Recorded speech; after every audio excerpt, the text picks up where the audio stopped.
Hello, everyone. Thanks for joining me. I'm Jill Edwards, and I guess I have a lot of stories to tell. And that's part of the reason why I've created this channel and looking forward to creating a digital legacy for my 6 grandchildren and a knowledge base for people who might be interested in some of the behind the scenes stories and the issues and the challenges that I've had along the way in a multi decade career in disaster risk and emergency management at the strategy, capability, policy, and practice level, not to mention budget management and financial management. Lots of things I've done in my life. Feels like a bit of an accidental career, too. The universe has been directing me in certain pathways. And at the right time in my life, I've been able to either accept the challenge or not. So the challenge recently was to think about actually stepping back, retiring, stopping full-time work because I was exhausted. So that's what I did a couple of years ago and started that good transition process away from full-time work and into something else. I didn't really know what that something else might be at the time, but I just knew I had to make the break and step back. Very exhausting being in such a complex and dynamic world of trying to manage disasters and prevent harm in our society. So here I am. And this channel came about because I was actually researching social media for a volunteer job that I have. And I'm the secretary of the Basin Music Festival. And I'll share some more details about that with you later on. But fundamentally, we were struggling with being able to get a visible presence and our connection with the people that we needed to connect to. So I volunteered to investigate the world of social media. And it was great because it's a great learning curve for me, something new to wrap my head around. I've always been a technology, early adapter anyway, so it's not that foreign to me.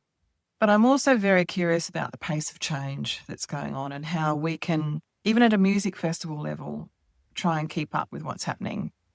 And artificial intelligence and AI agents is a topic area that I will cover later. But the whole disruption that's been happening over decades and accelerating now, I keep a keen eye on that. Got a lot of insight and some reflections to do. I'm thinking of sharing them with you as well. A couple came up yesterday and I'm like fired up to make some comments about it. And it's all to do with artificial intelligence and the disruption that's coming. More on that later. But I'm here now to create this legacy. A couple of other volunteering jobs that I do and have done, I will share with you in a shorter video later on. But there's also the universe is telling me that I've got a big story to tell about some very bold, complex, novel projects that I've worked on in my career, and the latest one being when I was in Canberra for 3 years. And that was really to answer the question of what makes Australia vulnerable to disaster. That's going to be a playlist that I'm going to share with you via this channel. And I'm taking you behind the scenes into project that I led, which was to profile Australia's vulnerability and answer that question.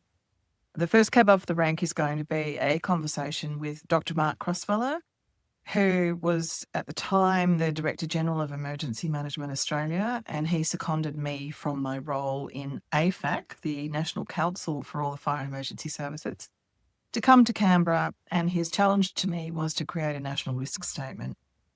So we will talk about that. It was lovely to catch up with Mark recently, and so much has happened since then because it's nearly a decade ago, 8 or 9 years. And it's been profound and it has a profound effect, that project. And like any national big project that you work on, you don't do it alone. There are so many wonderful people that joined me in the trenches on this project, and I'm going to be talking with them as well. Credit where credit's due. This was a massive team effort, and we created a wonderful environment to really take people into the very hard to imagine world of catastrophic disaster in Australia. Sadly, our predictions and our research of our study of the research and the predictions that were being told to us time and time again are coming true. So doing that work, and I'll talk about this later on, was very timely because it prepared a lot of people for what came very soon thereafter.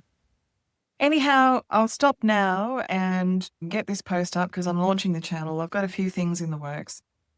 I'm not going to stick to any particular schedule. I'm going to keep it all authentic as I can. I encourage your comments and ask me questions or anything you'd like to add to this rich universe of knowledge sharing. Feel free. Subscribe to the channel if you want to keep up. It's up to you.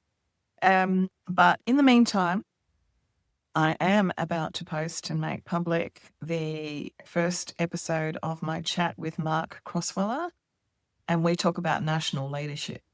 And I'll give you a quick hint as well. The second episode is going to be about imagining the unimaginable. So, catastrophic disasters and what that means. So, I hope you enjoy, and I'll be popping on this channel from time to time with give you some reflections and updates of what I feel is important for sharing with others. So, thank you and see you soon.